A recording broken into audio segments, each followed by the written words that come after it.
Ashwini Kumar road ઉપર આવેલા પટેલનગર 2 માં કોર્ટનું ઉલ્લંઘન કરી રાજકીય દબાણમાં આવી મનપાએ ડિમોલિશન કર્યો।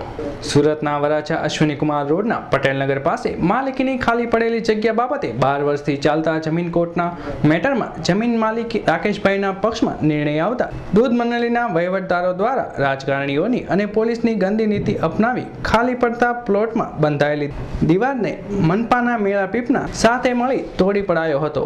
આ કમ્પાઉન્ડમાં દારૂની પ્લાસ્ટિકની કોથળી તેમજ કચરાનું સામ્રાજ્ય હોવાથી લોકોને ખૂબ પરેશાની ભોગવવી પડતી હતી। શું થયું અને તમારી સાથે શું વિવાદ ચાલી રહ્યો છે? અમારે કોર્ટમાંથી અમે કેસ જીતી ગયા છે અને અમે આજ બાંધકામ દિવાલ કરેલી છે। કઈ જગ્યા પર આ દીવાલ ઊભી કરી ઉષાબેન? પટેલનગર 54-55 પાછળની જગ્યા ઉપર। તો શું આની કોર્ટ મેટર ચાલતી હતી? હા, ચાલતી હતી અને આજે અમારા પુરુષ બહાર ગયા છે અને આજે એ ન હોવાથી એ લોકો આવી અને આ બધું આ દીવાલ કોણ તોડી ગયું? હા, એસએમસીવાળાએ। હા, તો તમે પોલીસમાં જાણ કરી ખરી? પોલીસમાં જાણ કરી પણ એ લોકો કંઈ બહુ જવાબ દેતા નથી। ઉપરથી જે અધિકારી હોય એનું દબાણ હોવાથી એવું અમને લાગે છે।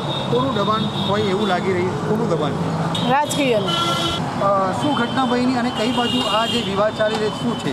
આ લોકો આવીને અમારી જમીન પર આવી ગયા। ઓર્ડર છે કેસનો અમારો, જીતી ગયા છે મેં, તો પણ એ લોકોને પરમિશન વગર અમારી જમીન પર આવીને દિવાલ તોડી ગયા છે। કોણ તમારી જગ્યા પર આ વગર પરમિશન આવી રહ્યા છે?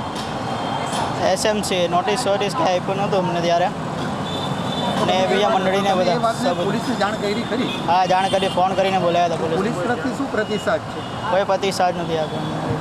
સુરતના વરાછા અશ્વિની કુમાર રોડ પર પટેલનગર પાસેની માલિકીની જગ્યામાં દૂધ મંડળીના સંચાલકો વગર અરજીની પરવાનગી મનપા સાથે સાંઠગાંઠ પછી આજે ડિમોલિશન કરતા મામલો પોલીસ મથક સુધી પહોંચ્યો હતો।